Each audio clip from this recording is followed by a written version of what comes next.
Good morning, everyone, and welcome to this new webinar organized by the Thematic Partnership on Traceability and Big Data in Agri-food value chain.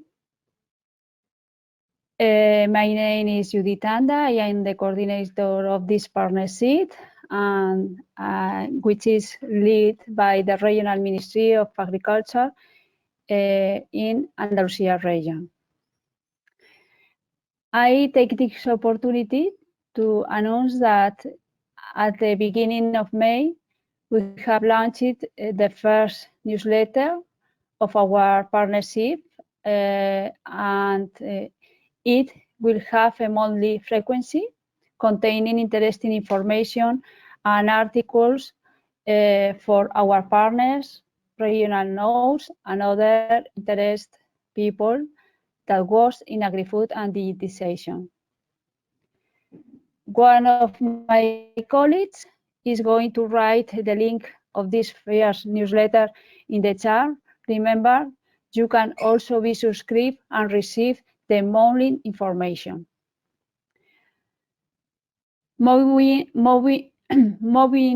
towards today's webinar, we are going to speak about an important challenge which have to be in the middle of our decision as organizations, governments, partnership, companies, academy, etc.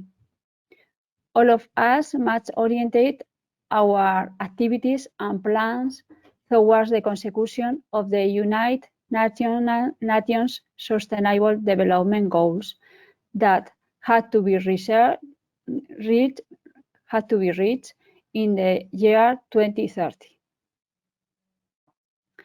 At this point, I want to introduce to Katerina Ciampi Stancova, our today's speaker, and also the writer of the first partnership newsletter article. Katerina is Scientific Policy Officer of European Commission, working on the Joint Research Center. As most of you know, Katerina is the coordinator of the Smart Specialisation Thematic Platform on Agri-food sector, where the Traceability and Big Data Partnership is involved.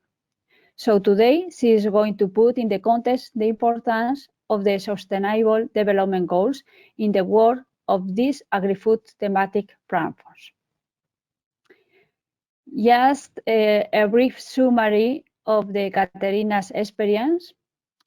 She is doctor from St. Anna School of Advanced Studies in Pisa and has a vast experience as researcher in several universities like the Stockholm one or, for example, Georgetown in the United States.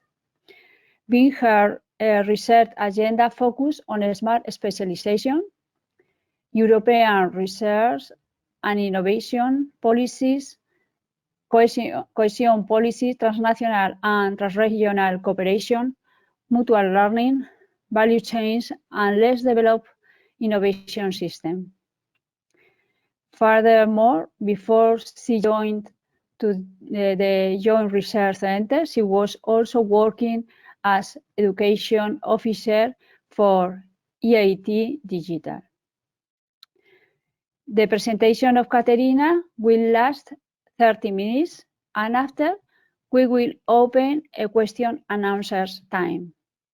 Until that moment, please ensure your microphone is muted. In case you have any question, you can use the chat and Katerina will answer during the time of questions. Furthermore, I want to remember this webinar is being recorded for being used for the dissemination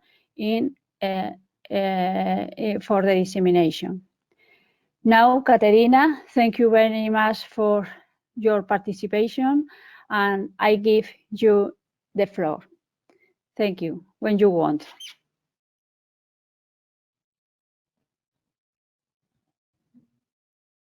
Thank you, Judith. Thank you. I hope you can hear me well. Thank you for the introduction, and good morning to everyone. Good morning, ladies and gentlemen. It is my great pleasure to be with you this morning. First of all, I would like to thank very much to the Junta de Andalucía that have made this webinar possible and invited me to speak. And also, I would like to thank to all of you to be with us this morning.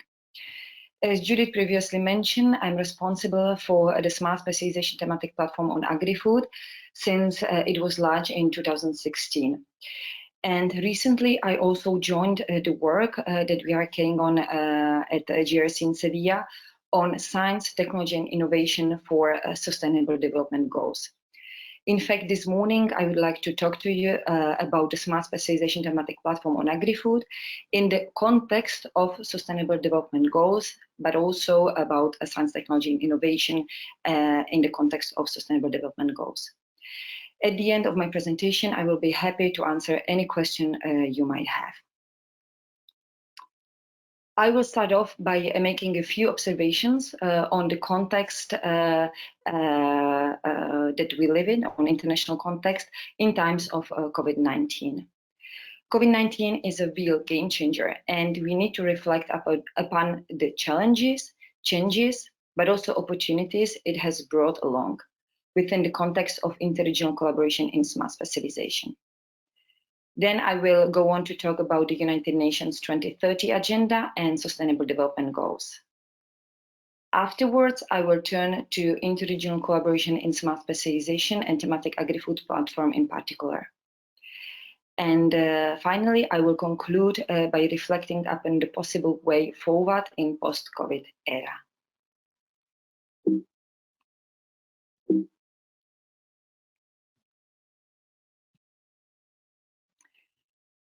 COVID-19 is a devastating event for populations across the globe. It has brought a lot of suffering and pain, and response need to be science-based. We need to use all possible knowledge, technologies, and collaboration to be able to exit and recover from the crisis. Our task and duty is to find and implement viable solutions to ease and mitigate the suffering. The European Commission is putting in place a number of actions and financial measures to save people's lives and protect their livelihoods and recover the economy.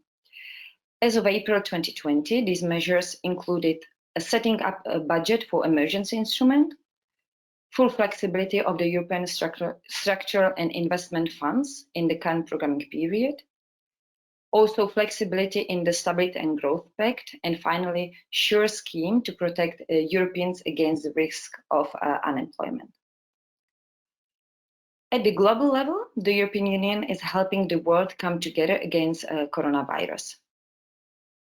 In this respect, the President of the European Commission, Ursula von der Leyen, said, "The European Union will spare no effort to help the world come together against coronavirus.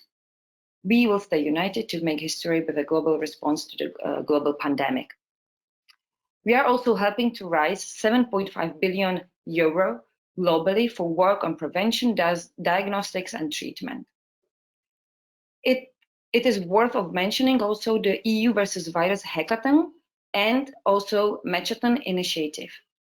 In April, the European Commission, in collaboration with all EU member states, hosted a pan-European EU versus virus hackathon, and over 30,000 of people submitted 2,164 projects that were related to different domains, for example, business continuity, remote working, and education.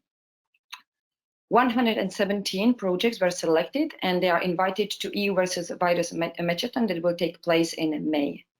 Also, these kind of activities and initiatives are a good opportunity for interregional partnerships, specifically for agri-food partnerships.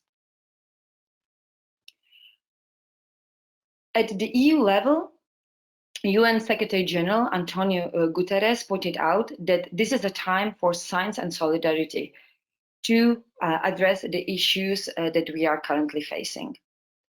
Science, technology, and innovation can and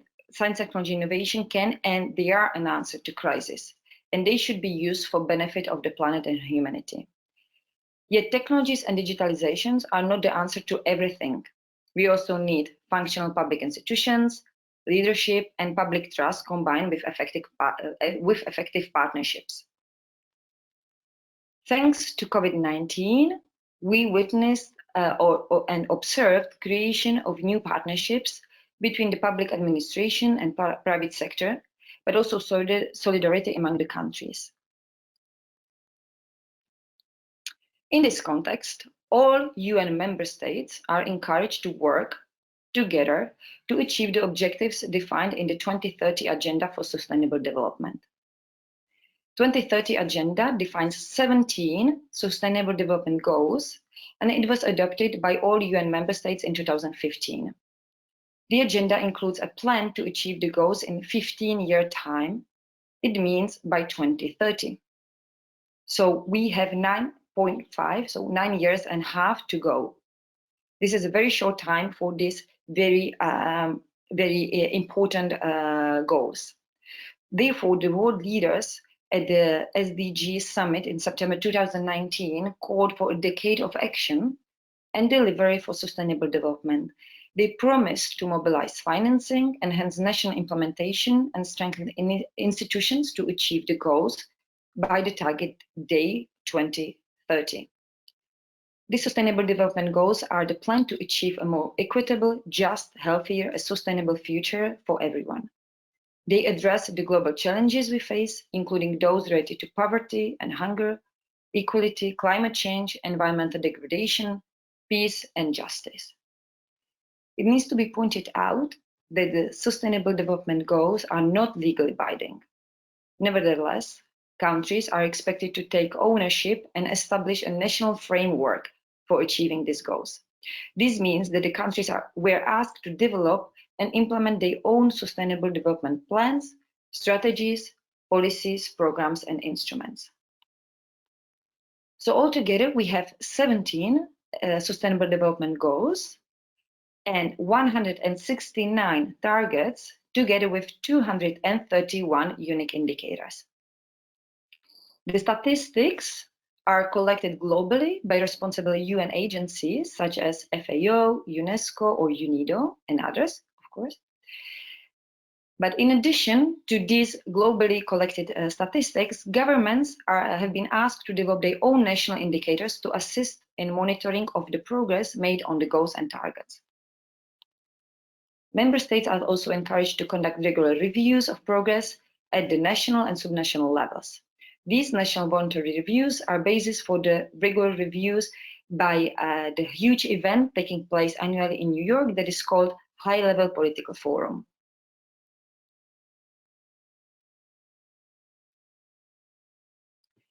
So now a little bit about some of Sustainable Development Goals that are relevant for agri-food. So some specific SDGs are relevant to agri-food, and many of them are collected, the statistics are collected by FAO. So for example, number 2, zero hunger, 3, good health and well-being, number 12, sustainable consumption and production patterns, and 17, partnerships for the goals. These SDGs were reported by existing 5 agri-food partnerships when we conducted a survey about the work towards SDGs. With regards to number 17, the partnerships, how they are understood by UN is they are intended as partnerships between governments and the private sector and civil society. There is a need to mobilize, redirect, and unlock the transformative power of private resources to deliver SDGs. Let me point out that this is actually the very essence of the partnerships and agri-food partnerships in particular, to connect quadruple helix actors to work across the territories and leverage private investments. Other SDGs that are also relevant for agri-food are, for example, life on land, climate action, industry, innovation, and infrastructure.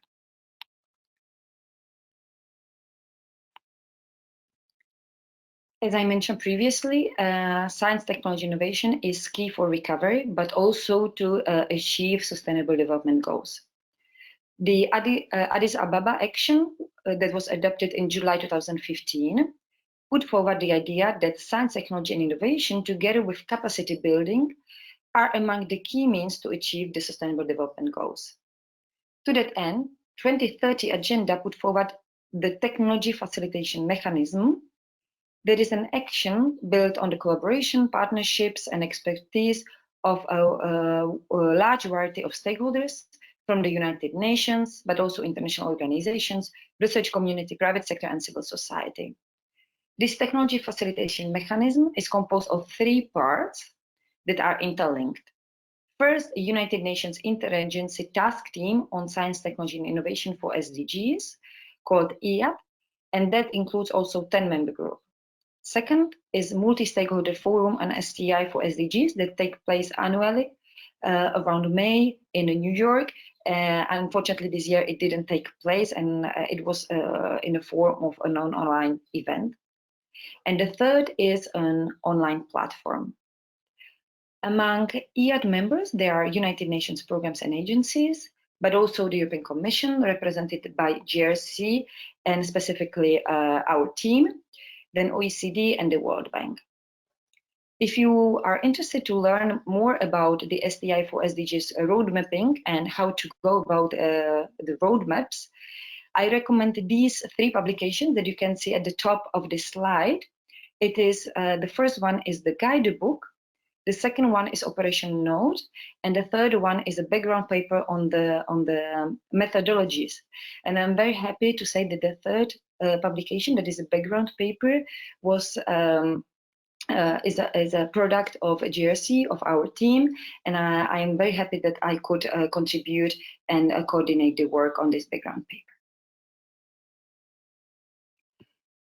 Now, many of you are very familiar with the SMART specialization, but just let's put it also into the framework as I did with Sustainable Development Goals. So SMART specialization was introduced in 2013, and we have a legal framework for SMART specialization, and it is the EU regulation number 1303 from 2013. In this regulation, we have ex-ante conditionality, thematic objective 1, that is called strengthening research, technological development, and innovation. With this regulation, we introduce the concept or notion of SMART specialization strategy. As the strategy, or this SMART specialization strategy, is a place-based agenda for regional economic transformation, promoting sustainable and inclusive growth. The transformative power of the SMART specialization can be seen in the capacity of the regions to combine locally accumulated knowledge and technologies with international knowledge and production network. Therefore, the SMART specialization stresses or puts a lot of emphasis on the outward-looking dimension. By collaborating the regions, by collaborating in terms of interregional collaboration, regions can improve and combine research capacities, access missing and or complementary knowledge, connect quadruple helix actors, explore business opportunities, and all this can be done in a more effective way if we create collaborative partnerships in SMART specialization niches.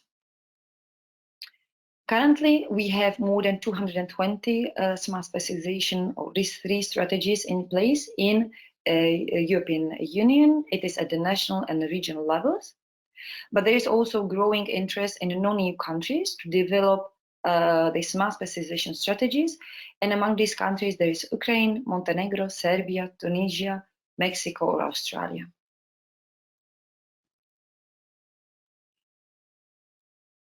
For the next programming period, we don't have the legal framework yet, but the European Commission made a proposal, and there is also the communication from the European Commission from 2018, introducing policy objectives, but also strengthening that the SMART specialization should continue in the next programming period. For us, a relevant policy objective is number 1. It is about smarter Europe by promoting innovative and smart economic transformation. We have also 7 enabling conditions within this policy objective, and the last 7, number 7, is called measures for international collaboration.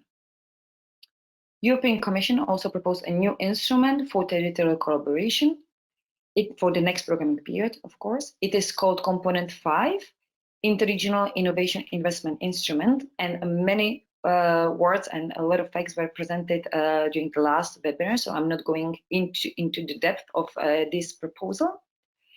But just to say that if this instrument is put in place, it will support co-investment bankable interregional projects with a potential to build European value chains. That these value chains will have a potential to be competitive globally. I'm sure that many of you are familiar with the thematic platforms. Just a few facts for those that are not familiar. We have 3 thematic platforms that actually are the product of the whole discussion of outward-looking dimension and building European value chains. And they were launched between 2015 and 2016. And it is Agri-food, Industrial Modernization, and Energy. Currently, we have 32 thematic partnerships under these 3 platforms.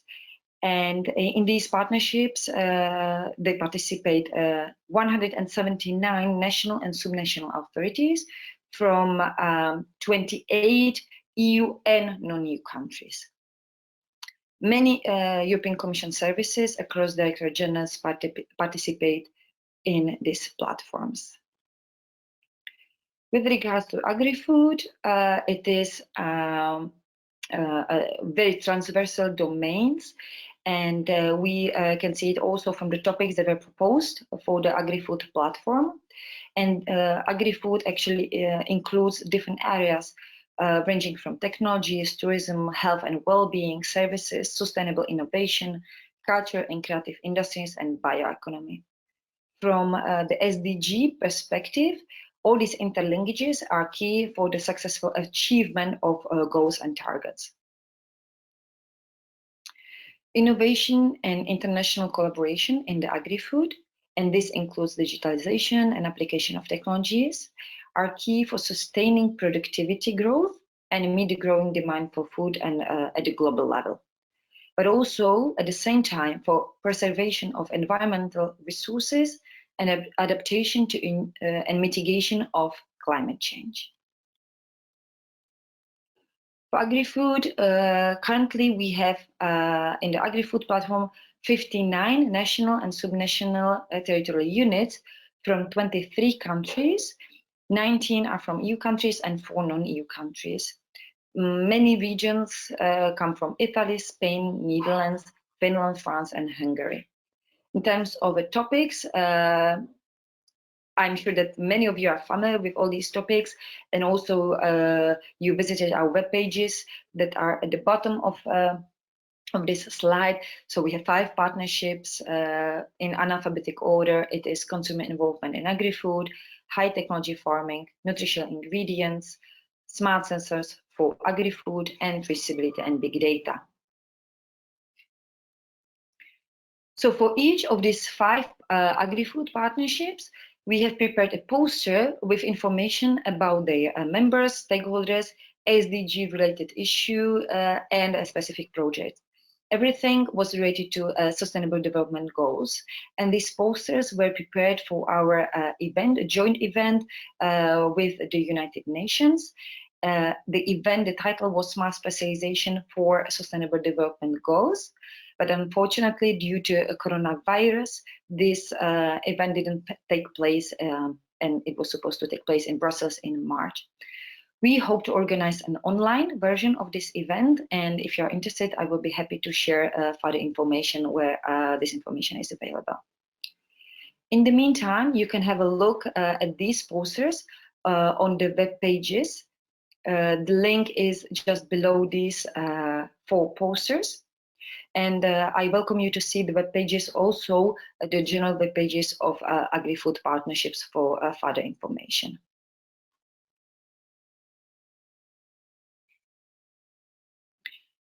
So from methodological point of view, the creation of the thematic platforms, we can say that it was a very new and unexplored endeavor and discovery for us when we started in 2016. And we were assisting GRC, our team at the Territorial Development Unit in GRC in Sevilla. We are assisting regions and countries interested in developing their partnerships from the very beginning, and we are collecting all the evidence and the experiences and different cases. All this knowledge we codified in the methodological manual that was published just a few weeks ago.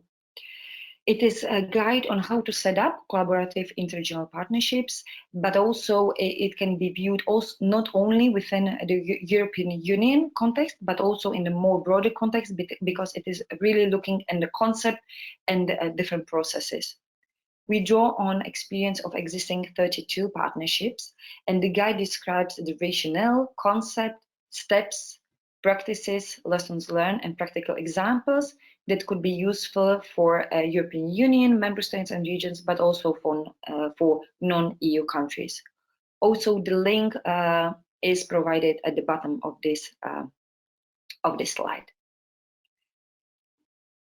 Specific publications on agri-food,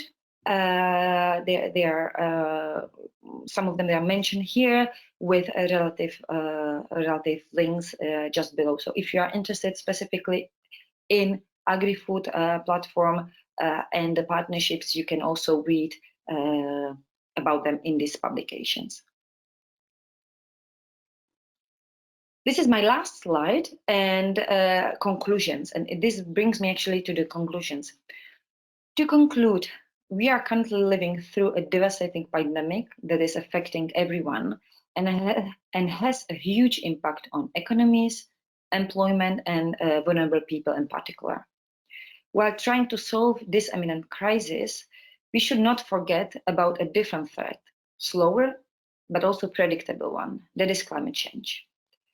In both cases, we can say, and many experts say it, that if it's not solved everywhere, it is not solved anywhere. With respect to agri-food, current food systems need transformative change if we want to preserve environment and biodiversity, and at the same time, improve human well-being and health.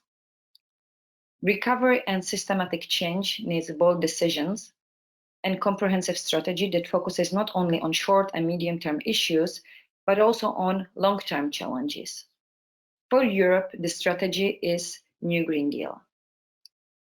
The European Green Deal sets out an EU objective of becoming the world's first climate-neutral continent by 2050. This will be done through a number of actions that include from farm to fork strategy, aiming at making the EU agricultural policy greener, but also actions at the international level aiming at inducing global partners to act accordingly are foreseen. The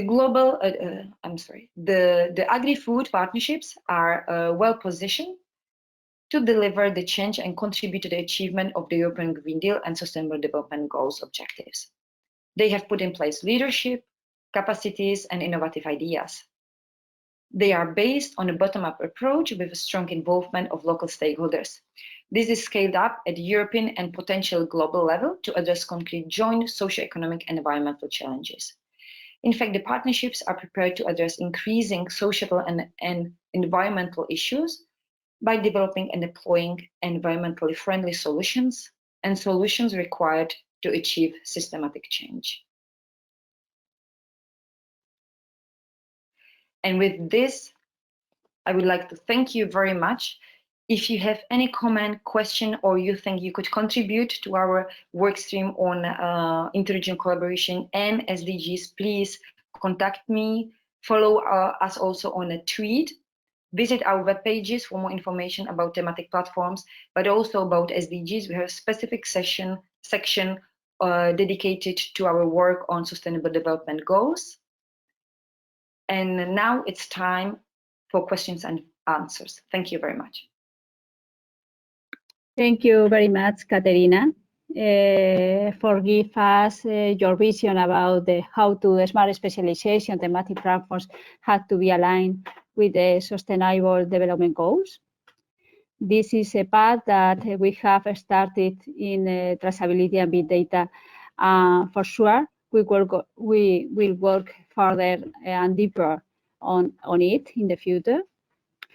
And now we start with the questions that you have. You want to write in the chat, and also you can open your microphone and ask the questions to our speaker. Or if you want to give your opinions about some aspect that has been covered today. Any question, please?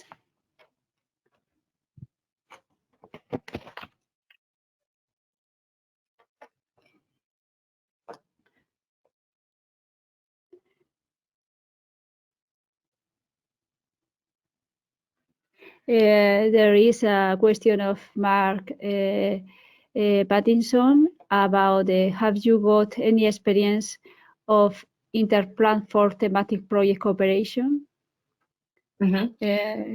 Katerina? Yes, sure. Thank you, Mark, for this question. Actually, this is we are discussing this, and we see a lot of opportunity and also potential for this insemination or of different ideas and developing joint projects, not the partnership, but the joint projects together.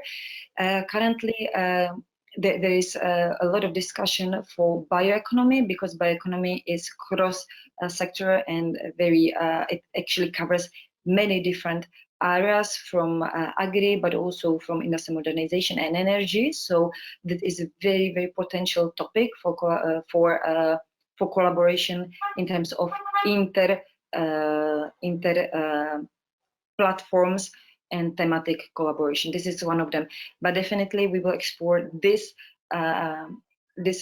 possibility in the future. We started with 3 separate thematic platforms for very practical reasons, because it was practical for following specific topics linked to the niches of smart specializations based on the analysis that I'm sure that you know, and many regions identified interest in these topics.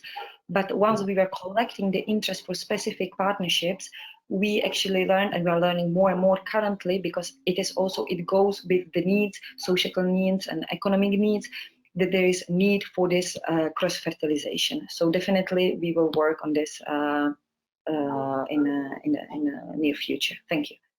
Okay, thank you, Katerina. Very clear. Yes. One question more is from Cecilia, and also from Annemiek from Limburg. It's about the component 5. Could you share with us the latest news about this instrument? It's very important for the partnership. Yes. So to be very frank, the component 5 was proposed by the policy DG, that is DG Regio, and it is we can say the policy agenda to put it forward. We as a GRC, we follow more the methodological part. We are collecting all the evidence, and we are actually bridging the knowledge gap between the regions and countries and the policy DGs, doing some kind of knowledge management between these two, but also we are assisting very much with the implementation of smart specialization. So it is, I can say, it is not within my competence to talk about the latest progress and how it is made in terms of pushing for the approval of component 5. The thing is that it was proposed, and COVID-19 has changed, we can say, or reshifted the priorities for investments. So it is still proposed for the approval, and definitely there is interest of all involved parties to have it, but we have to wait what will happen once we somehow manage the emergency of COVID-19.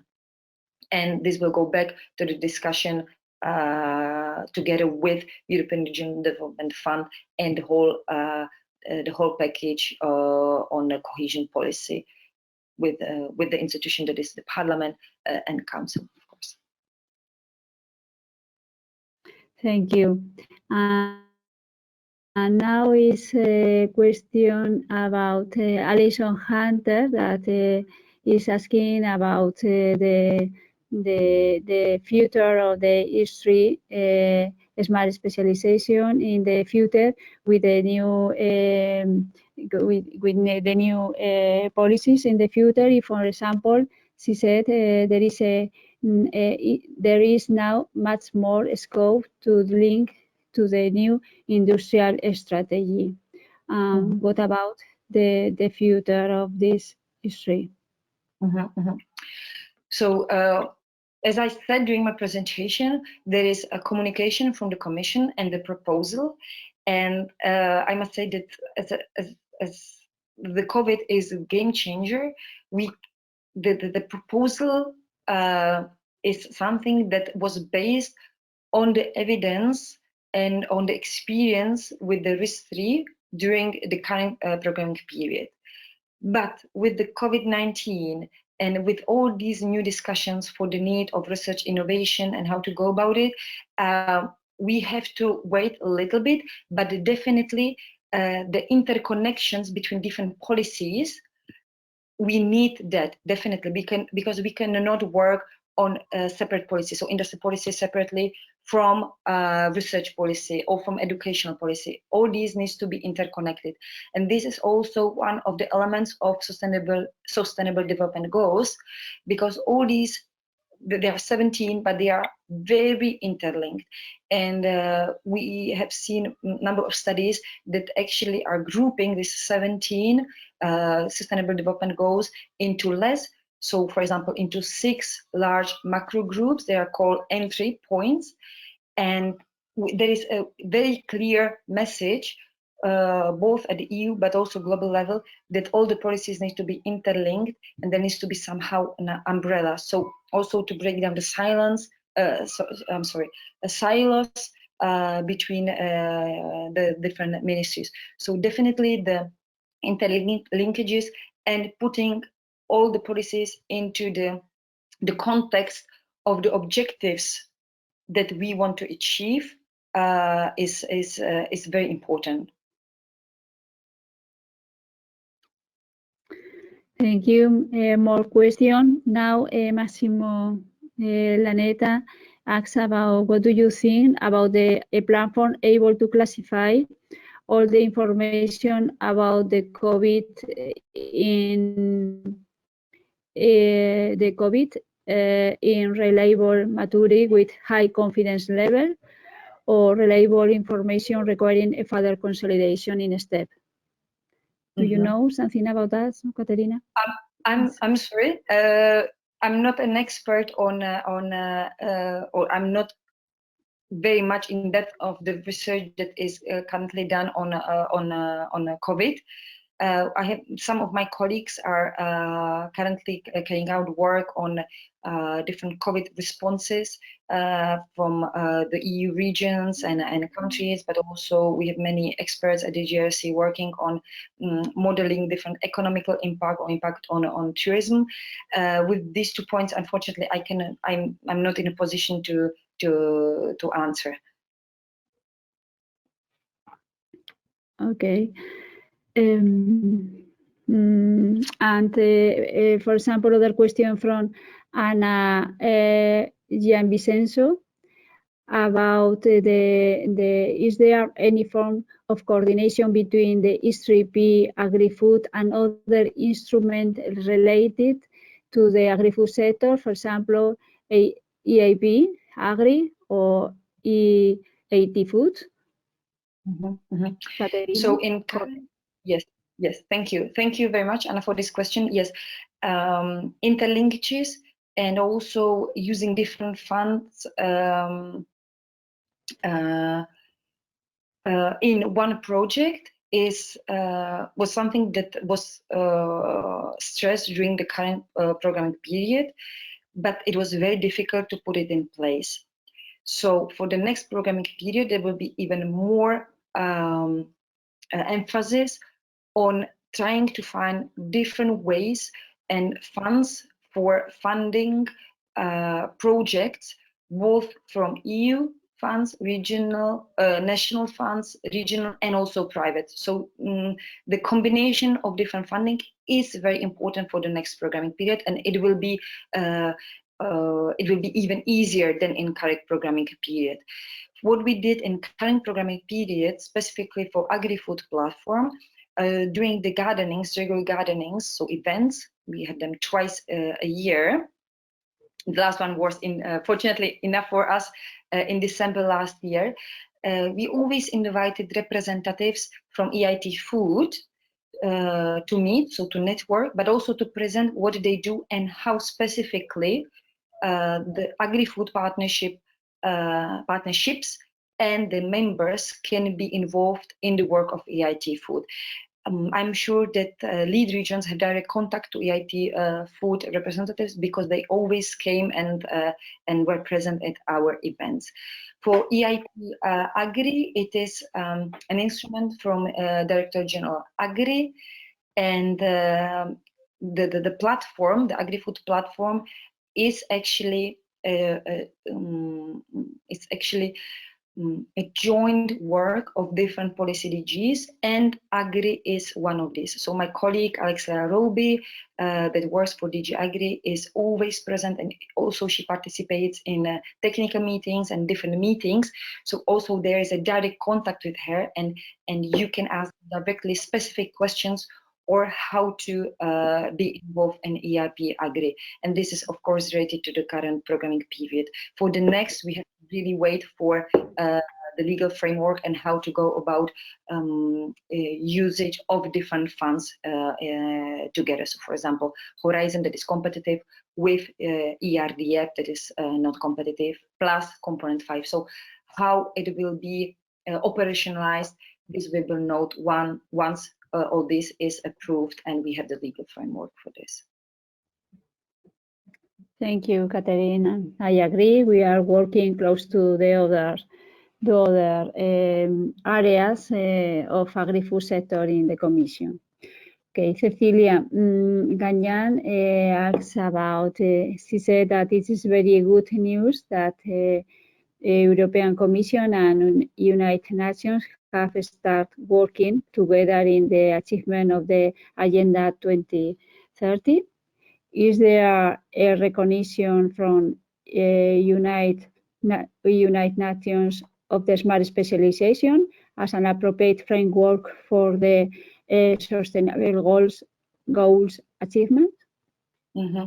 What do you think? Yeah, thank you very much. This question was not prepared. I'm very happy for this question because this gives me actually the opportunity to go back to the slide where there were 3 publications from the United Nations, and we are actively involved in the UN work on science, technology, innovation for SDGs roadmaps.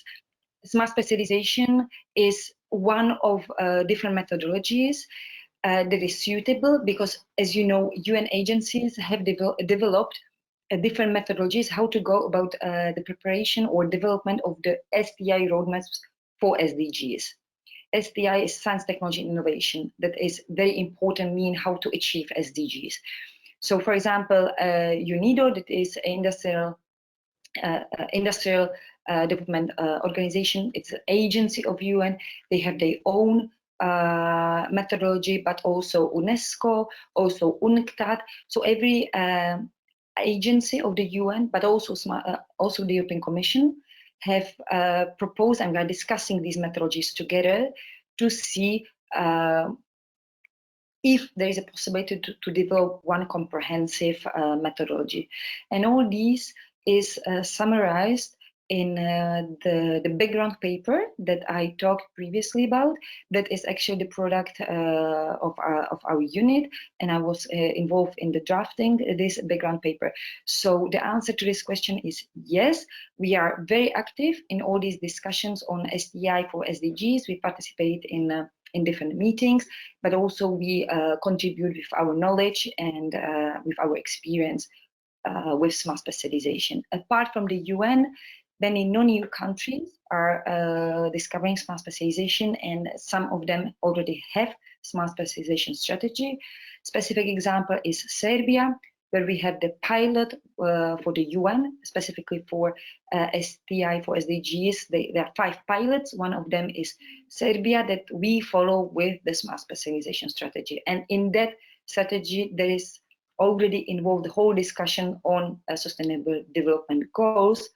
That was not possible when EU countries and regions were working on their smart specialization strategies back in 2012 and 13, because there was no agenda 2030. Thank you, Katerina. Thank you.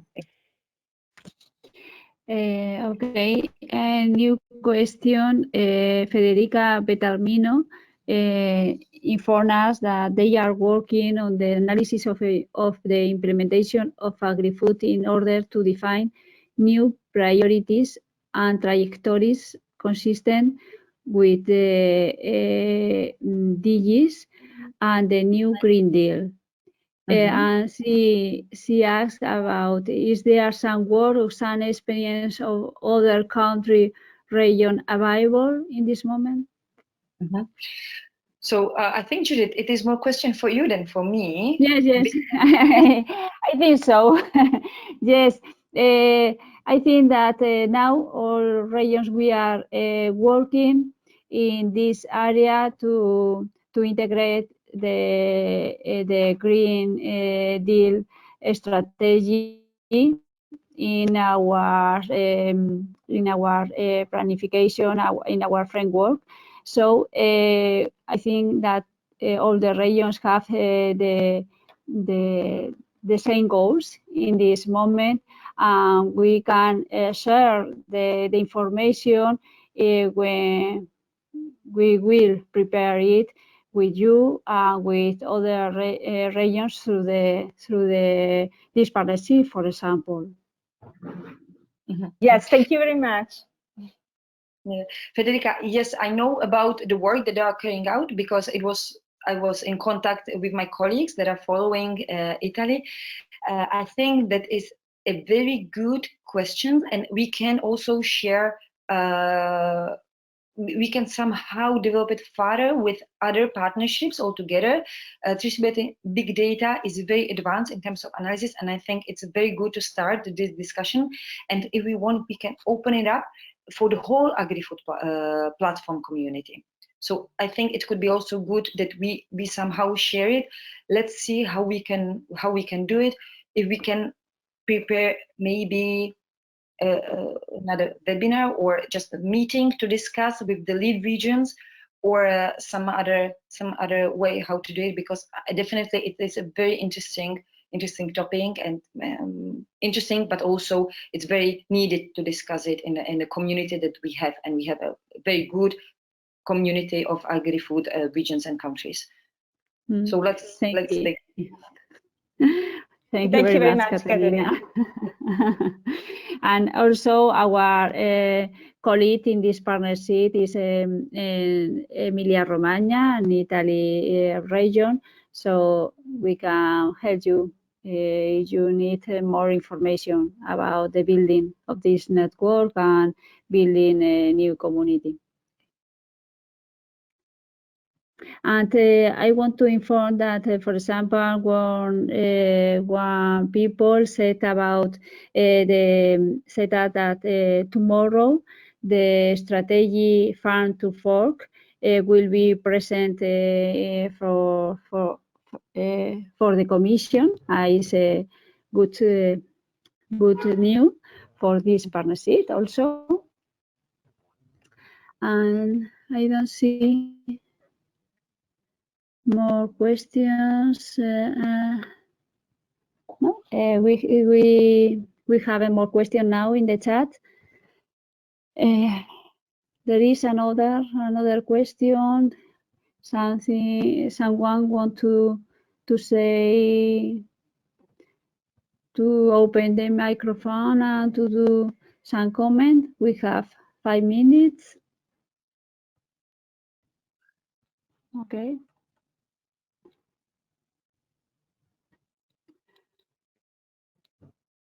Okay, Katerina.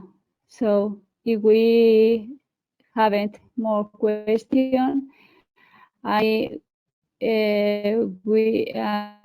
would like to thanks again your participation, to thanks the participation of all the people that is following this webinar, and also invite you to join to our newsletter and to help us to be to